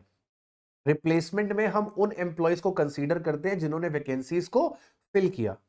अगर आपने नए एम्प्लॉइज अपॉइंट करे हैं ऑन अकाउंट ऑफ एक्सपेंशन तो उसे अपन रिप्लेसमेंट में कंसीडर नहीं करते। इंपॉर्टेंट है, अगर नए एम्प्लॉइज आपने हायर करे हैं ड्यू टू एक्सपेंशन तो हम उसे रिप्लेसमेंट में कंसीडर नहीं करते। फॉर एग्जाम्पल, आपके एम्प्लॉइज ने जो लेफ्ट किया, आपके एम्प्लॉइज ने जो लेफ्ट किया, मान लो 50 एम्प्लॉइज ने लेफ्ट किया, ठीक है। अब मान लो कंपनी में नई ज्वाइनीज आए, कंपनी में नए ज्वाइनीज आए, मान लेते हैं 45 नई ज्वाइनीज आए और इन 45 में से 10 ड्यू टू एक्सपेंशन थे। 10 एम्प्लॉइज का आने का कारण एक्सपेंशन था। इसका मतलब आपने 35 एम्प्लॉइज को ही रिप्लेस किया। इसका मतलब आपने 35 एम्प्लॉइज को ही रिप्लेस किया। तो रिप्लेसमेंट मेथड इस 35 एम्प्लॉय को कंसीडर करेगा, ये वाले 10 एम्प्लॉइज को वो कंसीडर नहीं करेगा। बात समझे कि नहीं? बात समझे कि नहीं? अगर आपके पास नए ज्वाइनीज 45 आए हैं जिसमें से 10 एक्सपेंशन की वजह से आ रहे हैं और 35 रिप्लेसमेंट की वजह से आ रहे हैं, मतलब वैकेंसीज को फिल करने के लिए आ रहे हैं, तो रिप्लेसमेंट मेथड 35 को कंसीडर करेगा, 10 एम्प्लॉइज को कंसीडर नहीं करेगा। ठीक है मेरे बेटा? सेपरेशन मेथड कहता है कि सर कितने एम्प्लॉइज ने ऑर्गेनाइजेशन को छोड़ा। सेपरेशन कहता है कितने एम्प्लॉइज ने ऑर्गेनाइजेशन को छोड़ा, हम उसको कंसीडर करेंगे। क्या बोलता है? कितने एम्प्लॉइज ने ऑर्गेनाइजेशन को छोड़ा, हम उसको कंसीडर करेंगे। अब ऑर्गेनाइजेशन को छोड़ने का मतलब जो उन्होंने अपनी मर्जी से छोड़ा या फिर जिनको हमने निकाल दिया। In this method, employee turnover is measured by dividing the total number of employees separated during the period. Separated during the period by the average total number of employees during the payroll. Separated का मतलब क्या हुआ भाई? Separated का मतलब हुआ वो employees जो अपनी मर्जी से चले गए प्लस वो एम्प्लॉइज जिनको हमने लात मार के निकाल दी। एम्प्लॉइज लेफ्ट प्लस डिस्चार्ज, ठीक है। तो नंबर ऑफ एम्प्लॉइज सेपरेटेड मतलब number of employees left and discharge divide by average number of employees. इसके बाद अगला मेथड आता है flux method. Flux method is a combination of separation and replacement. यहां पे ये दोनों चीजों को कंसीडर करता है, ये रिप्लेसमेंट को भी कंसीडर करता है और ये नंबर ऑफ सेपरेशंस को भी कंसीडर करता है। तो फ्लक्स का एक फॉर्मूला है, फ्लक्स का एक फॉर्मूला है, यहां पे दो फॉर्मूलेज यूज होते हैं। एक फॉर्मूला, ये फॉर्मूला नंबर 1 है, ये फॉर्मूला नंबर 1 है। इसमें नंबर ऑफ एम्प्लॉय सेपरेटेड, इसमें number of employ separated plus number of employees replaced, number of employees separated plus number of employees replaced divide by average number of employees करते हैं तो answer आ जाता है। अगर आपके पास न्यू रिक्रूटमेंट है, मतलब कि नए ज्वाइनीज आ रहे हैं ड्यू टू एक्सपेंशन, तो उस केस में क्या हो जाएगा? इसमें नंबर ऑफ सेपरेशन भी आ जाएगा, नंबर ऑफ रिप्लेसमेंट भी आ जाएगा और number of new joinings due to expansion वो भी आ जाएगा। Number of new joinings due to expansion वो भी निकल कर आ जाएगा। अब नंबर ऑफ रिप्लेसमेंट और number of new joinings due to expansion, इसको हम बोलते हैं एसेशन, इसको हम बोलते हैं असेशन। तो इस केस में नंबर ऑफ रिप्लेसमेंट और नंबर ऑफ न्यू ज्वाइनीज को आप अगर मर्ज कर दोगे तो वो कहलाता है नंबर ऑफ एसेशन। तो एक और फॉर्मूला निकल कर आ गया, number of separation plus number of accession divide by average number of employ. तो टेक्निकली स्पीकिंग दो ही फॉर्मूला है फ्लक्स के, फ्लक्स के दो फॉर्मूला है। फॉर्मूला नंबर 1, यहां पे नंबर ऑफ सेपरेशन को पकड़ा जाता है प्लस नंबर ऑफ रिप्लेसमेंट्स को पकड़ा जाता है और इसको डिवाइड करा दिया जाता है एवरेज नंबर ऑफ एम्प्लॉइज से। दूसरा फॉर्मूला है, इसमें नंबर ऑफ सेपरेशन को भी पकड़ा जाता है, इसमें नंबर ऑफ रिप्लेसमेंट को भी पकड़ा जाता है, और इसमें नंबर ऑफ न्यू ज्वाइनीज को भी पकड़ा जाता है। नंबर ऑफ न्यू ज्वाइनीज को भी पकड़ा जाता है और इसे डिवाइड करा दिया जाता है एवरेज एम्प्लॉयज, और इसे डिवाइड करा दिया जाता है एवरेज एम्प्लॉयज से। ठीक है मेरे बेटा, number of separation plus number of replacement plus number of new joinees, इसको डिवाइड करा दिया जाता है एवरेज एम्प्लॉयज से। अब इन्हीं दोनों चीजों को अगर आप मर्ज कर दोगे, नंबर ऑफ रिप्लेसमेंट को और नंबर ऑफ न्यू ज्वाइनीज को अगर आप मर्ज कर दोगे, तो यही चीज कहलाती है नंबर ऑफ असेशन। यही चीज कहलाती है number of accession. Number of replacement plus number of joinees, मतलब ये जो 45 एम्प्लॉइज थे, ये जो अभी मैंने आपको 45 एम्प्लॉइज का एग्जांपल दिया था, ये 45 एम्प्लॉइज क्या थे? ये 45 एम्प्लॉइज असेशन ही थे। असेशन का मतलब वो रिक्रूटमेंट जो एक्सपेंशन की वजह से हुआ और जो रिप्लेसमेंट की वजह से हुआ, मतलब टोटल न्यू ज्वाइनीज की बात करते हैं। असेशन मतलब टोटल न्यू ज्वाइनीज, और न्यू ज्वाइनीज दो रीजन से आते हैं, एक एक्सपेंशन की वजह से आते हैं और एक रिप्लेसमेंट की वजह से आते हैं। तो फ्लक्स के दोनों फॉर्मूला आप लोग ध्यान रखना। इसके बाद कई बार क्या रहता है, आपको जो लेबर टर्नओवर दिया रहता है वो किसी पर्टिकुलर मंथ का गिवन रहता है, किसी पर्टिकुलर क्वार्टर का गिवन रहता है। तो अगर उसे एनुअल में कन्वर्ट करना है तो कैसे करोगे? जैसे मान लो आपका फ्लक्स मेथड कह रहा है कि आपका लेबर टर्नओवर है 10% पर क्वार्टर, ये एक क्वार्टर का है, इसको एनुअल में कन्वर्ट करना है तो क्या करोगे?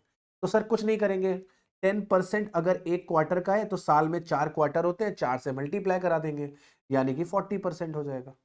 अगर मैं ये कहता कि ये 10% एक महीने का है, तो 12 महीने का निकालने के लिए क्या करते? 12 से मल्टीप्लाई कर देते। अगर मैं कहता कि ये 10% जो है ये 4 महीने का है, अगर ये 10% 4 महीने का है, तो अगर 12 महीने का निकालना है तो 12 महीने का कैसे निकलेगा? सर अगर 10% 4 महीने का है तो 12 महीने का कितना होगा? 12 महीने का 30% होगा। सिंपल, कन्वर्ट तो कर लोगे ना साल भर में।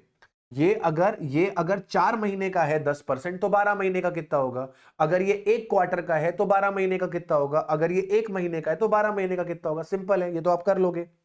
तो employ turnover rate for the period divide by number of days into 365, number of days into 365। ठीक है, ठीक है मालिक। एग्जांपल देखते हैं। पहला, number of workers on the payroll, हमारे पास 900 वर्कर्स थे बिगिनिंग में और 1100 वर्कर्स थे एंड में। ये मंथ का डेटा चल रहा है, मतलब जो टर्नओवर निकलेगा वो एक महीने का निकलेगा। ठीक है, जो टर्नओवर निकलेगा वो एक महीने का निकलेगा। इसका मतलब हमारे पास एवरेज वर्कर कितने हैं? सर इसका मतलब आपके पास एवरेज वर्कर है 1000। ठीक है मालिक। ड्यूरिंग द मंथ आपके पास 10 वर्कर लेफ्ट कर गए, 40% डिस्चार्ज कर गए, मतलब टोटल सेपरेशन कितने हो गए? सेपरेशन हो गए 50। 150 वर्कर्स आपने रिक्रूट करे, जिसमें से 25 रिक्रूटमेंट्स थी in the vacancies of those living, while the rest were for the expansion scheme. यानी कि टोटल आपने अगर 150 रिक्रूटमेंट करे, जिसमें से 25 वैकेंसीज के लिए थे, मतलब रिप्लेसमेंट आपने 25 का किया, और न्यू ज्वाइनीज जो निकल कर आए ड्यू टू एक्सपेंशन वो 125 निकल कर आ गए। New joinees due to expansion जो निकल कर आ गए वो 125 निकल कर आ। तो अब अगर सेपरेशन मेथड लगाओगे तो 50 को डिवाइड कराया जाएगा एवरेज नंबर ऑफ एम्प्लॉइज से, यानी कि 50 को डिवाइड कराया जाएगा 1000 से, तो सेपरेशन मेथड से आंसर आएगा 5%। रिप्लेसमेंट मेथड लगाओगे तो 25 को 1000 से डिवाइड किया जाएगा, आपके पास आंसर आएगा 2.50%। अब अगर फ्लक्स का आप पहला वाला मेथड लगाओगे, उसमें सेपरेशन और रिप्लेसमेंट लेता है, तो सेपरेशन है 50, रिप्लेसमेंट है 25। इसको अगर आप डिवाइड कराओगे 1000 से तो आपके पास 7.5% आएगा। अगर आप दूसरा वाला फॉर्मूला लगाओगे तो वो सेपरेशन को भी लेता है, रिप्लेसमेंट को भी लेता है, न्यू ज्वाइनीज को भी लेता है, यानी कि आपके पास ये निकल कर आएगा 20%। ये आपके पास निकल कर आएगा 20%। तो सर सेपरेशन से 5%, रिप्लेसमेंट से 2.5%, पहले मेथड से 7 पॉइंट, दूसरे मेथड से 20%। अब ये एक एक महीने का है, अगर इसे इक्विवेलेंट में कन्वर्ट करना है, ये एक एक महीने का है, इक्विवेलेंट में कन्वर्ट करना है साल भर में, तो 5% को 12 से मल्टीप्लाई कर दे 60%, 2.5 को 12 से मल्टीप्लाई कर दे 30%, 7.5 को 12 से मल्टीप्लाई कर दे 90%, और 20 को 12 से मल्टीप्लाई कर दे 240%। बात समझा कि नहीं? इक्विवेलेंट टर्नओवर पूरे साल का निकालना है। ये डेटा हमको जो गिवन था एक एक महीने का गिवन था, तो ये जो टर्नओवर्स निकले हैं ये एक महीने का टर्नओवर निकला है। अगर पूरे साल का निकालना है तो 12 से मल्टीप्लाई कर देने का, सिंपल। क्लियर है मालिक? क्लियर है मालिक? क्लियर है? क्लियर है। चलिए एक और क्वेश्चन है इंस्टीट्यूट का, बहुत ही ज्यादा फेवरेट क्वेश्चन है, बहुत ही ज्यादा इंस्टीट्यूट का फेवरेट क्वेश्चन है। कई बार एग्जाम में ये वाला क्वेश्चन भी निकल कर आया है, ठीक है, कई बार एग्जाम में ये वाला क्वेश्चन भी निकल कर आया है। The management of Moon Shine Limited wants to have an idea of the profit forgone as a result of labour turnover last year. Company idea लगाना चाहती है कि कितना प्रॉफिट का नुकसान हो गया because of labour turnover. Last year की हमको जो सेल दी थी वो 33 लाख की थी। लास्ट ईयर की हमको जो सेल थी वो 33 लाख की थी और हमारा पीवी रेशियो 20% का था। तो पिछले साल हमने 33 लाख की सेल करी थी और हमारा पीवी रेशियो 20% था। मतलब हमारा जो कंट्रीब्यूशन था लास्ट ईयर वो 33 लाख का 20%, यानी कि लास्ट ईयर हमारा कंट्रीब्यूशन 6,60,000 था। The total number of hours worked by the direct labour force was 2,40,000। Total hours जो हमने पिछले साल काम किया वो 2,40,000 आवर्स हमने काम किया, 2,40,000 घंटे हमने काम किया। As a result of the delay by the personnel department, personnel department मतलब HR department, in filling the vacancies due to labor turnover, 25,000 potential productive hours were lost, excluding unproductive training hours। मतलब sir HR department से vacancies को fill करने में देरी हुई, जिसकी वजह से हमारे 25,000 घंटे लॉस्ट हो गए। Productive hour lost. Sir delay in hiring की वजह से, डिले इन हायरिंग की वजह से 25,000 घंटे कंपनी काम नहीं कर पाई। Actual direct labour hours include 40,000 for the training of the new recruiters, out of which half of the work unproductive. ये 2,40,000 में से 40,000 घंटे ट्रेनिंग के हैं, ट्रेनिंग के हैं, और इस 40 में से आधा 20,000 घंटे अनप्रोडक्टिव है। नए एम्प्लॉइज को जब आप ट्रेन करते हो तो वो 100% एफिशिएंट नहीं होते। तो नए वर्कर्स तो आ गए थे, नए वर्कर्स ने 40,000 घंटे काम भी किया, लेकिन उन 40,000 घंटों में 20,000 घंटे अनप्रोडक्टिव थे, कोई आउटपुट नहीं निकला। मतलब 25,000 घंटे कंपनी के बर्बाद हुए क्योंकि वैकेंसी देर से भरी, और 20,000 घंटे कंपनी के बर्बाद हुए क्योंकि क्योंकि क्या हुआ? क्योंकि सर हमारा ट्रेनिंग में अनप्रोडक्टिव आवर्स थे। मतलब कंपनी ने टोटल 45,000 घंटे गवाए।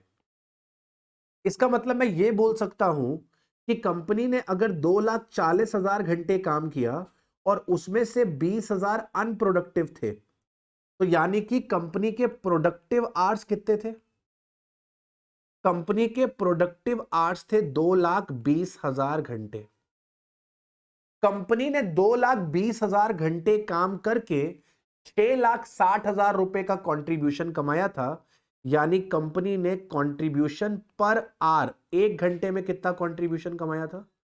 कंपनी ने एक घंटे में 3 रुपए का कंट्रीब्यूशन कमाया। कंपनी ने एक घंटे में 3 रुपए का कंट्रीब्यूशन कमाया था। Cost incurred consequent on the labour turnover revealed the following. Labour turnover की वजह से हमें सेपरेशन कॉस्ट बियर करनी पड़ी, रिक्रूटमेंट कॉस्ट बियर करनी पड़ी, सिलेक्शन कॉस्ट बियर करनी पड़ी, ट्रेनिंग कॉस्ट बियर करनी पड़ी। ये टोटल खर्चा हमको करना पड़ा। टोटल खर्चा निकलेगा 25,000 plus 20,000 plus 12,000 plus 18,000, total 75,000 rupees हमें ये खर्च करना पड़ा। Assuming the potential production loss due to labor turnover could have been sold at the prevailing prices ascertain the profit foregone. कह रहा है कि ये जो 45,000 घंटे अगर नुकसान ना होता, ये 45,000 घंटे अगर नुकसान ना होता, तो जो आउटपुट निकलता वो उसी दाम पे बिकता जिस दाम पे बाकी माल बिका है। मतलब ये वाले 45,000 आवर्स में भी हम उतना ही प्रॉफिट कमाते जितना हमने पहले कमाया है। तो पहले हमने 3 रुपए पर आर प्रॉफिट कमाया है। 25,000 घंटे जो वैकेंसी लेट फिल की वजह से गए और 20,000 घंटे जो अनप्रोडक्टिव ट्रेनिंग आवर्स की वजह से गए, मतलब टोटल 45,000 आवर्स हमने एक भी रुपया नहीं कमाया। तो इस 45,000 आवर में आपका कंट्रीब्यूशन कितना गया? इस 45,000 आवर्स में आपका कंट्रीब्यूशन कितना गया? हर घंटे आप 3 रुपए गवा रहे हो, हर घंटे आप 3 रुपए गवा रहे हो, तो 45,000 आवर्स में आपने 1,35,000 गवा दिए। तो 1,35,000 का तो आपने कंट्रीब्यूशन गवाया और लेबर के जाने की वजह से उनके साथ सेटलमेंट करनी पड़ी। नए वर्कर्स को रिक्रूट करने के लिए रिक्रूटमेंट का खर्चा करना पड़ा, सिलेक्शन का खर्चा करना पड़ा, ट्रेनिंग का खर्चा करना पड़ा, सब मिला के 75,000 का खर्चा करना पड़ा। तो एक 75,000 का खर्चा ये हुआ और 1,35,000 का प्रॉफिट आप नहीं कमा पाए। तो टोटल आपका नुकसान कितना हो गया? तो टोटल कंपनी का 2,10,000 रुपए का नुकसान हो गया। 75,000 रुपए का ये वाला नुकसान और 1,35,000 रुपए का ये वाला नुकसान। ये दोनों नुकसान कंपनी को बियर करने पड़े। देखिए, आपने एक्चुअल में 2,40,000 घंटे काम किया, जिसमें से 20,000 घंटे अनप्रोडक्टिव थे, मतलब प्रोडक्टिव घंटे 2,20,000 थे। आपका सेल्स वॉल्यूम 33 लाख का था, कंट्रीब्यूशन 20% यानी कि 6,60,000 था। आपका प्रोडक्टिव आवर्स पे कंट्रीब्यूशन 3 रुपए का था। 6,60,000 रुपए आपने कमाया 2,20,000 घंटे में, हर घंटे आप 3 रुपए कमा रहे थे। आपके अनप्रोडक्टिव आवर्स कितने थे? आपके unproductive hours 25,000 plus 20, 45,000 unproductive hours थे, हर घंटे 3 रुपए का नुकसान हुआ, मतलब 135 का। इसके अलावा सेटलमेंट का खर्चा, रिक्रूटमेंट का खर्चा, सिलेक्शन का खर्चा, ट्रेनिंग का खर्चा वो अलग से करना पड़ा। ये प्रॉफिट नहीं कमा पाए, वो तो नुकसान है ही, और जेब से ये पैसा अलग चला गया, मतलब टोटल नुकसान कितने का हो गया? 2,10,000। ये स्टैंडर्ड क्वेश्चन है, इंस्टीट्यूट कई बार बेटा पूछ चुका है, राइट। और इसी के साथ हमने सारे जो प्रैक्टिकल कॉन्सेप्ट है इस चैप्टर के वो कर लिए बेटा समाप्त। तो आज के सेशन में हम लोग रखेंगे इतना ही। उम्मीद करता हूं आपने सेशन को एंजॉय किया होगा। अगर किया है तो वीडियो को लाइक जरूर कर दीजिएगा और अपने सभी मित्रों के साथ इसे जरूर से शेयर करिएगा। कमेंट बॉक्स में कमेंट करके बताइएगा कि आपको हमारा ये वीडियो कैसा लगा। मिलते हैं आपसे नेक्स्ट वीडियो में। टिल देन अपना अपना ख्याल रखिए, पढ़ाई करते रहिए। By two all, have a nice day.